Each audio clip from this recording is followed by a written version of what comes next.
সাম্প্রদায়িক সম্প্রীতির ও লোক সংস্কৃতির ঐতিহ্যবাহী ময়নাগড়ের রাসযাত্রা এবছর 464 বর্ষে পদার্পণ করল। এই রাসমেলা পূর্ব মেদিনীপুর জেলার প্রাচীনতম এবং বৃহত্তম মেলা। এই মেলার অন্যতম আকর্ষণ কার্তিক পূর্ণিমার মধ্যরাতে রাজপরিবারের কুলদেবতা শ্যামসুন্দর জিউকে নিয়ে নৌকা যাত্রা। কালীদহ ও মাকড়দহ দিয়ে ঘেরা ময়নাগড়ের রাজপরিবারের গোবর্ধন বাহুবলীন্দ্র 1561 সালে কালীদহের তীরে কুলদেবতা শ্যামসুন্দর জিউ মন্দিরে প্রথম রাসমেলা শুরু করেন। সেই থেকে বাহুবলীন্দ্র পরিবারের উদ্যোগে 1969 সাল পর্যন্ত মেলা অনুষ্ঠিত হয়। এরপর 1970 সাল থেকে স্থানীয় মেলা কমিটির উদ্যোগে এই মেলা হয়ে আসছে। পূর্ব মেদিনীপুর জেলা তথা পশ্চিমবঙ্গের একটি প্রাচীন মেলা এটি। এবছর 2024 সাল ময়নাগড় রাজবাড়ির মানে রাজবংশের বাহুবলীন্দ্র রাজবংশের যিনি কুলদেবতা শ্রী শ্রী শ্যামসুন্দর জিউ এবছর 464তম রাসযাত্রা। উত্থান একাদশী থেকে 8 দিন 8 রাত টানা পরীক্ষার বুকে এত বৃহৎ এবং রাজকীয় নৈশ নৌরাসযাত্রা ভারতবর্ষের আর কোথাও হয় না। এবং রাসযাত্রার সঙ্গে সঙ্গে 15 দিনের একটা রাসমেলা হয়, যেটা রাস পূর্ণিমা থেকে শুরু হয়। এই রাসযাত্রা এবং রাসমেলা এই দুই নিয়ে যে রাস উৎসব, এই রাস উৎসব হচ্ছে আপনার জাতি ধর্ম বর্ণের ঊর্ধ্বে এটা মানুষের একটা মিলন মেলাও বটে।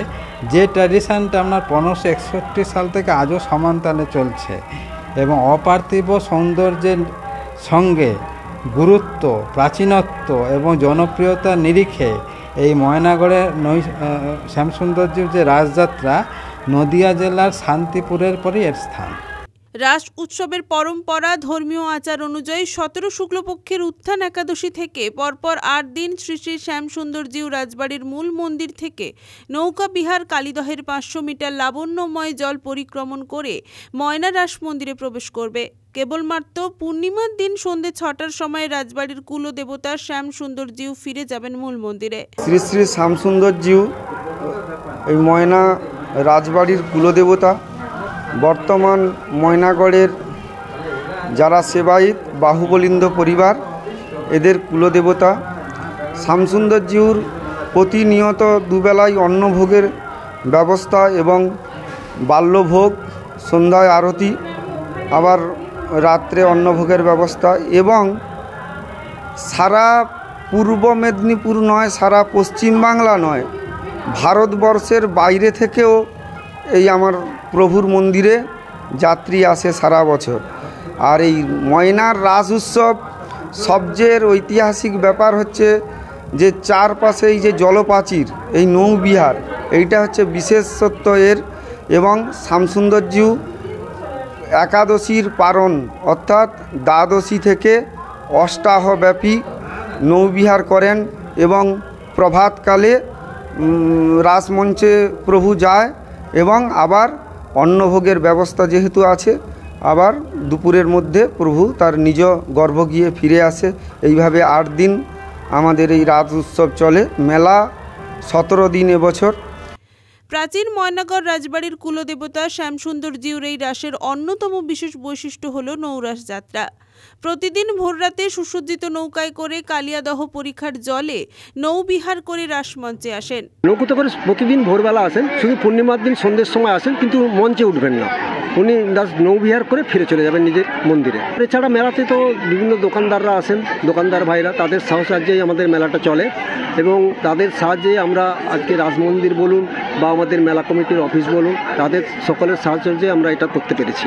ভোর রাত থেকে দুপুর পর্যন্ত রাসমঞ্চ থেকে দেবতার পুজো পাঠ ও বিভিন্ন রীতিনীতি পালন করা হয়। এই রাসযাত্রা উপলক্ষে ময়নায় 15 দিন ব্যাপী চলে রাসমেলা। ময়নার রাসমেলার অন্যতম আকর্ষণ থালার মতো বড় বড় বাতাসা এবং ফুটবলের মতো কদমা মিষ্টি। ঐতিহাসিক ময়নার রাসমেলার আজকে শুভ সূচনা। 464তম এই রাসমেলা। বাংলা সাহিত্যের ইতিহাস দিয়ে মোড়া এই রাসমেলা 1561 সালে গোবর্ধন বাহুবলীন্দ্রের সূচনা করেন। সেই ঐতিহ্য, সেই ট্রেডিশান, বাংলা সাহিত্যের ইতিহাস দিয়ে মোড়া এই ময়নার রাসমেলা। এখানকার চুচুড়ি বাজনা কিংবা জায়েন্ট সাইজ বাতাসা, বিশাল আকৃতির কদমা, এই মেলার একটা বিশিষ্ট বৈশিষ্ট্য। 15ই নভেম্বর এই রাস মেলার উদ্বোধন হয়। মেলাটা চলবে আজ থেকে 17 দিন। আর আমার ধর্মীয় অনুষ্ঠানটা শুরু হয়ে গেছে উত্থান একাদশীর ভোরবেলা থেকে, আর অফিসিয়াল উদ্বোধন আজকে এই রাস পূর্ণিমা বা গুরু পূর্ণিমার দিন থেকে। এটার কি ঐতিহ্য রয়েছে? এটার ঐতিহ্য বলতে দেখুন, বহু প্রাচীন মেলা একটা। আমার মনে হয় পশ্চিমবাংলা শুধু নয়, ভারতবর্ষেও এত প্রাচীন মেলা আছে কিনা আমার যথেষ্ট সন্দেহ। এবং নৌরাজ, হ্যাঁ নৌরাজ।